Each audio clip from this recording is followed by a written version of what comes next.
Hi friends, today I thought we would read a story next to the fairy garden that we started a couple of weeks ago. So I've been collecting things on my walks and in my adventures, and I've collected some driftwood and some succulents from my garden and some shells from the beach. Here's another piece of driftwood. These little pansies I just found in the yard. The seeds had blown around the yard and then they grew, and this is just a weed that grew. I thought that was kind of cool. I kept that. And here's some ivy that I found. And here, this says Fairies Crossing and Fairy Crossings, and I got that from the book that we're going to read. So this book was written, the illustrator and the author are the same person. Her name is Tracy Kane, and she did both the words and the pictures. Fairy Houses by Tracy Kane. This summer, my parents decided that we should leave the city and spend a week on a small island off the coast of Maine. They said there was something special there for me on the island, something I would really like, but they wouldn't tell me what it was until we got there.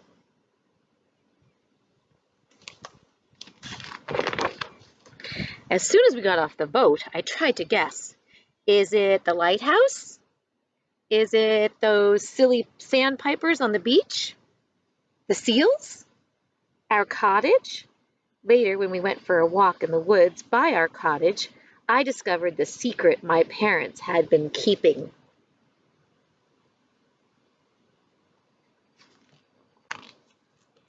You may build houses small and hidden for fairies, but please do not use living or artificial materials. So you had to use things that you would find in the forest or on the beach. Fairy houses. People had built small houses for fairies to live in.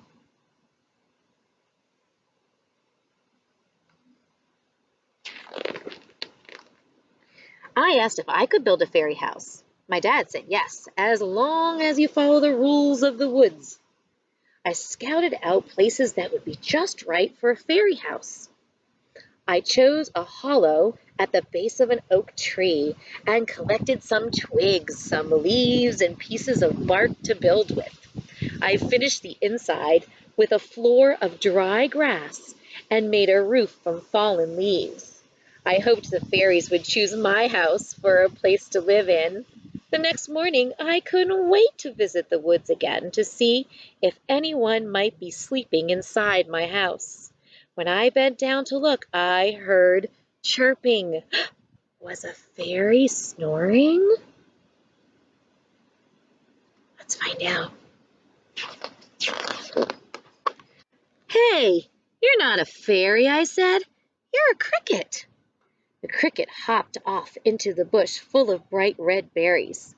Maybe the fairies would like some to eat, I thought. I gathered a handful of berries from the ground and I sprinkled them around my house.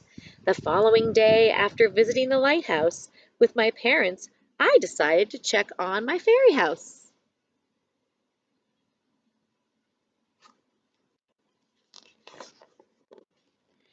A pair of finches, those are birds, were carrying the last berries away in their beaks. Searching the ground for more berries, I came to a small stream. The sound of the trickling water gave me an idea.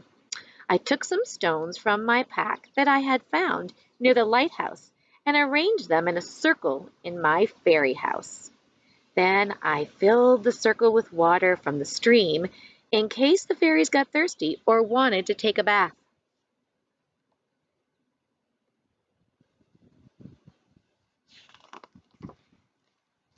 Anybody here? I whispered the next day.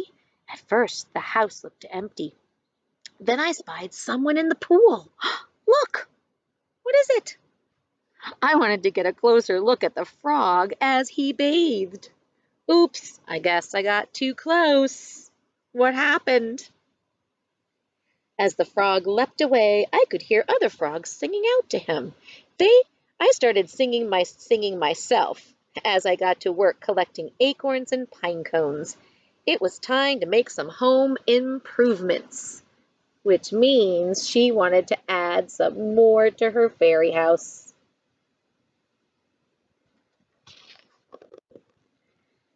When I came back the next afternoon, I saw a squirrel nibbling on the nuts, but no fairies in sight.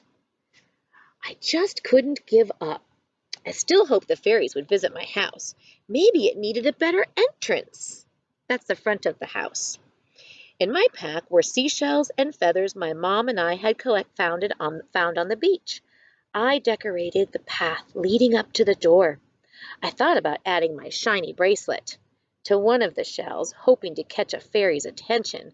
But then I remembered the rules of the woods. Ooh, maybe the rules of the woods include not putting this sign in my fairy house. I think I'm going to have to put it in front of it.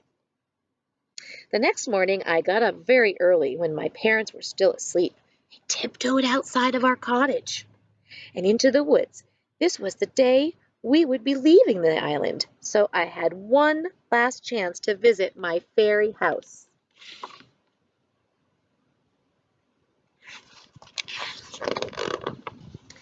A fog had rolled in off the ocean, covering the woods like a thick blanket. I could barely see.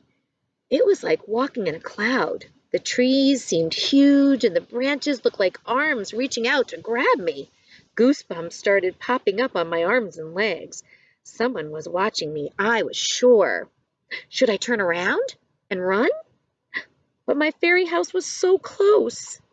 It was then I heard footsteps and saw a large, dark shape moving towards my fairy house. Oh no, what could it be? My heart started thumping. I jumped behind a tree to hide.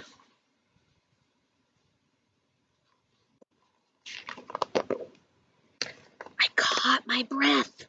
It was a deer, licking the salty seashells.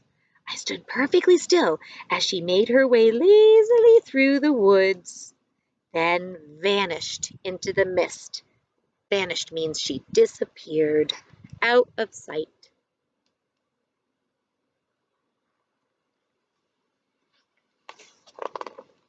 Exhausted, I sat down near my fairy house, watching and waiting and wishing for the fairies to appear. The quiet of the woods and the soft mist made me feel sleepy.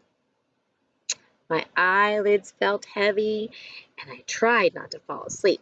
Before long, the sun started breaking through the mist, and with it came a soft breeze. Can you hear the soft breeze as well, right here, right now,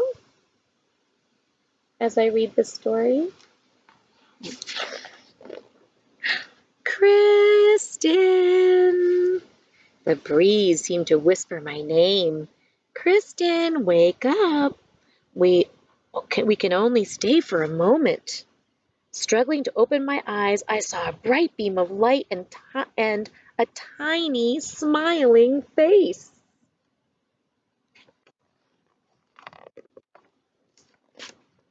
We are the fairies who live in the spirits of all the plants and the animals in these woods, a voice said. Of all the houses here, the animals have chosen yours to visit. You have treated the woods with care and respect. Look quickly, Kristen, for this is the moment of magic, and when the fairies will show themselves as a way of saying thank you.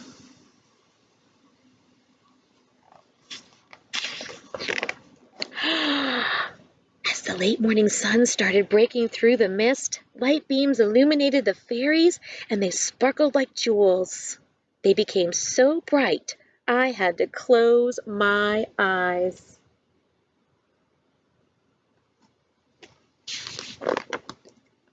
When I opened my eyes, the fairies had changed into beautiful monarch butterflies. Butterflies fluttered around me like great orange cloud, following me to the edge of the woods where the sun shone brightly. Look at all those monarch butterflies.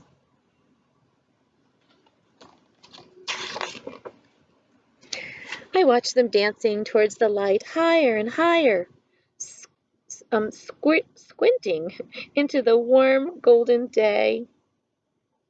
I smiled and waved as the last butterfly disappeared into the sky. Shh! Over here, turn the page to see some tips for building your own fairy house. So this book, and you can look this book up online, it tells you about what to gather for a fairy house and what you can find in the springtime and the summertime and even autumn or fall. You could even build a fairy house in the winter, even when there's snow. So this book at the very end has fairy crossing. That's where I got this idea. I hope that you enjoy this coloring page too. Bye for now, friends. I hope that you like this story, and happy fairy garden building.